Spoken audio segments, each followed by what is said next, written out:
So KEA Kannada ಕಡ್ಡಾಯ ಪರೀಕ್ಷೆಗೆ ಯಾರ್ಯಾರು ಎರಡೂ ಪರೀಕ್ಷೆಗೂ ಅಪ್ಲೈ ಮಾಡಿದ್ರು ಅವ್ರಿಗೆ ಎರಡೆರಡು ಆಲ್ ಟಿಕೆಟ್ ಬಂದು ಎರಡೆರಡು ಕೂಡ ಪರೀಕ್ಷಾ ಕೇಂದ್ರಗಳು ಬಂದಿರೋದ್ರಿಂದ ಸ್ವಲ್ಪ ಗೊಂದಲ ಉಂಟಾಗಿದೆ. ಸೊ ಈಗ KEA ಅದಕ್ಕೆಲ್ಲ ಒಂದು ಪರಿಹಾರವನ್ನು ಹೊರಡಿಸಿ ಸುತ್ತೋಲೆಯನ್ನು ಕೂಡ ಹೊರಡಿಸಿದೆ. ಸೊ ಯಾರು ಕೂಡ ಭಯಪಡೋ ಅವಶ್ಯಕತೆ ಇಲ್ಲ. ಒಂದೇ ಎಕ್ಸಾಮ್ ಅಂದರೆ ಒಂದೇ ಪರೀಕ್ಷೆ ಕೇಂದ್ರದಲ್ಲಿ ಎಕ್ಸಾಮ್ ಬರೀಬೋದು ಅಂತ ಅವಕಾಶ ಕೊಟ್ಟಿದ್ದಾರೆ.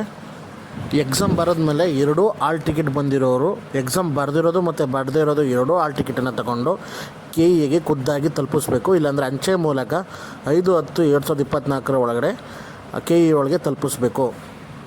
ಸೊ ವಿದ್ಯಾರ್ಥಿಗಳು ಯಾವುದೇ ರೀತಿ ಆತಂಕ ಪಡೋ ಅಗತ್ಯ ಇಲ್ಲ ಅಂತ KEA ED H ಪ್ರಸನ್ನ ಅವರು ಸೂಚನೆಯಲ್ಲಿ ತಿಳಿಸಿದ್ದಾರೆ.